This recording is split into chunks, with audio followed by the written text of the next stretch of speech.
In the first shots we see two girls sitting by a waterfall. Soon they pass through the forest and return to their little village, which is in the middle of nowhere. The local women do household chores and sing old-timey songs. In addition to the adult women, their daughters live here. Sela looks out at the forest. An image of their patron is scratched into the trees. In the evening the shepherd and his wives and daughters gathered around the table. After supper, the shepherd began to choose with whom he would spend tonight. The woman of the choice was ready to accept the honor. Before going to bed, the women prayed and thanked the shepherd for his grace and love. Then everyone went to bed. In the morning, the shepherd read his sermons, while the women dressed in white dresses, listened to his words with sacred awe. Each of these women had endured many trials in life and hoped that the shepherd would give them truth and peace. Tears welled up in Sela's eyes. The shepherd who had made these women sisters and given them daughters was performing a special ritual. It was like a collective madness. Later, Sela asked Tamar to leave her. The girl walked with the shepherd through the woods, telling him that she admired his sermons. The shepherd in turn admired Sela's hair, which was as beautiful as her mother's. Sela asked the shepherd to tell about the first time he met her mother, but the man avoided answering. Meanwhile, Eloise spoke admiringly of how the shepherd had brought meaning back into her life. When he hugged her, it was God's grace. Sela, who for now is a daughter and not a wife, was angry about it. Eloise has only recently been here, but she has already earned the honor of being a shepherd's wife. Sela was besought by one of the older women, who were called mothers here. The woman told her to take the rest of the food to the hut, and Sela had to obey. She walked through the gloomy forest, seeing hidden signs everywhere. The wives are placed in the hut each month to wait out the women's days. This is called repentance, which helps the women purify themselves. It is a punishment for Eve's sin. Sarah tells Sela that when she becomes an adult, the shepherd will change his attitude toward her. Also Sarah is ridiculed by the piety of the girl, who is a replica of her late mother. Sela does not like that a woman who is unclean is touching her. In the evening, the daughters ask the sisters and mothers to tell stories. But they could not do so, for only the shepherd has the right to tell stories. At night Sela could not sleep and saw through the window one of the wives enter the shepherd's hut to spend the night with him. The next day Sela lay on the ground, thinking about it. Meanwhile, the wives were washing the shepherd, reminding that soon their flock would have lambs again. The women must not defile the newborn lambs with filth, so they bathed. The honor of performing their sacred duty fell to Sela, though she was still too inexperienced to do so. The older women instructed her. Sela stayed with the flock in the mountain pasture and dozed on the grass. When she awoke, she saw that the newborn lamb was not moving. At the same time, Sela realized that she had become a grown woman. It made her scream.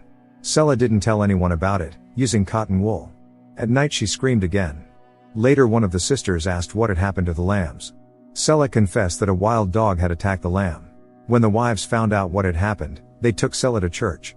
However, instead of punishing her, the shepherd forgave her. Sela feels guilty, believing that it was because she was unclean while shepherding the flock. In the following shots, we see Sela sitting down in front of the aggressive ram, not at all afraid of him. The shepherd is watching. It was another sleepless night for Sela. She heard police cars pull up to the house. Then she watched through the window as the officer told the shepherd that they would have to leave the place within a few days. The next day the shepherd announced to his beloved flock that they must all leave together, or else those living in sinful world would invade and separate them all. The women could not hold back their tears. The shepherd fell to the ground and the flock surrounded him. The man said they would find a new home. The women instantly cheered and began to carry the shepherd in their arms. Later he saw Sela away from everyone. She was sad that they would not be able to come back here again. The shepherd said he was relying on Sela, as she is pure in her faith like no other. Soon the shepherd led his beloved flock to a new place. They walked all day, and at night they set up camp. The shepherd read prayers by the fire, saying that this journey would open up new possibilities for them. Sarah sat apart from the others. During the night, Sela woke up suddenly, seeing images of girls in the water and the shepherd with a sacrificial lamb. In the morning, the flock continued on their way. They passed by an abandoned house. Sela and the sisters decided to explore it, and the shepherd did not like it. They were not allowed to spend the night here, for this abandoned house holds the memory of lost souls. When darkness fell, the women camped again and sang songs of praise to the shepherd. Sela could not sleep for a long time and returned to that very house. A picture of the landscape caught her attention. It was as if it reminded her of something. Sela was frightened when she saw the sister beside her. She showed her the bruises the shepherd had left. Sela was horrified by this. During the day, she had been throwing up a lot. Sarah noticed this. Sela still told no one that she was unclean, but soon the sisters and wives revealed her secret. Now Sela and Sarah were walking together behind, for they were both unclean. The mothers look with envy at the shepherd who gives his love to the younger women. He once looked at them the same way. Sarah tells Selah that the shepherd thinks she is the most worthless of wives. Sarah remembers Selah's mother well. She was very beautiful, they were among the first to join the flock. The shepherd's attention was like the sun to them. But then everything changed.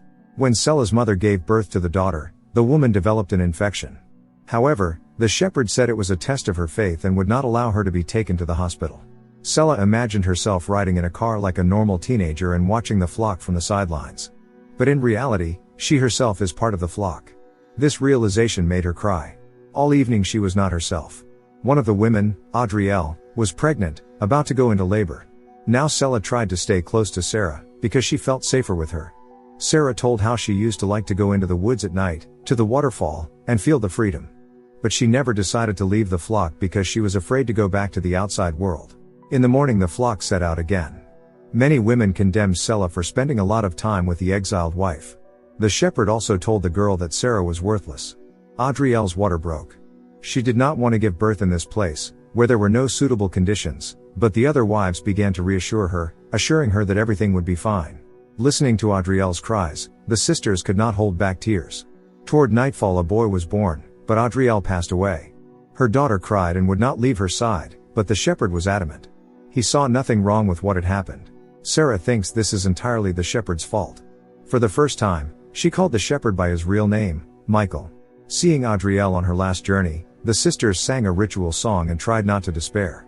Selah stayed by the fire for a long time, and her outlook began to change. Sarah, with the newborn baby boy in her arms, said she intended to leave the flock to save the baby. The shepherd wanted to abandon him, for there must be only one ram in the flock. In parting, Sarah asked Selah to help the sisters and wives, as she was the strongest of them all. The women were already exhausted and wanted to stop. One of the wives asked how much longer they were going to walk. For this, the shepherd punished her in front of everyone, calling her worthless and pathetic. The woman could not stop crying. Later, Selah told the woman that the shepherd should not have done that to her. Finally, their journey came to an end. The shepherd told his flock that as a reward for their faith, he was giving them paradise on earth. It was a beautiful mountain lake. The shepherd performed the ritual in the water to cleanse the souls of the women from their sins. Almost every one of them considered it a great honor. However, Selah no longer felt the same sacred awe as she did before. When she was immersed in the water, she saw mysterious visions again. Around her were other women in white dresses. In the evening at the fire, Tamar offered one of the wives something to eat, but she refused, saying that they were fasting. Tomorrow the wives are to be reborn. At night the shepherd came to Selah and asked her to go with him. When they were alone in the tent, the shepherd told her to undo her braids. He kept repeating to Selah that she was as beautiful as her mother. In the end, Selah managed to avoid the worst of it. After wishing her a good night, the shepherd left. Again and again, she was haunted by ominous visions in which the daughters and wives make retribution on the shepherd. The next day, Selah decided to tell the others a story, ignoring the fact that normally only the shepherd would do that. She told the sisters and wives about Sarah, the unruly woman who had learned to be free. Soon the sisters discovered that the wives had disappeared. The shepherd said that a miracle had happened. The holy waters had taken all the wives. The shepherd also stated that he must bear this burden so that the daughters might one day become wives. The girls were terrified. The shepherd asked Selah to come to him so that he could bestow his grace on her. But the girl declared that she did not need his grace. She was slapped in the face for this insolence and responded to the shepherd in the same way. In the next scene we see a police car stopped by the lake. On the shore, the officers saw many bodies. And in the woods, the police found the shepherd with no signs of life, over whom his daughters committed retribution. Now the girls are free. Standing at the waterfall, they accepted their new life.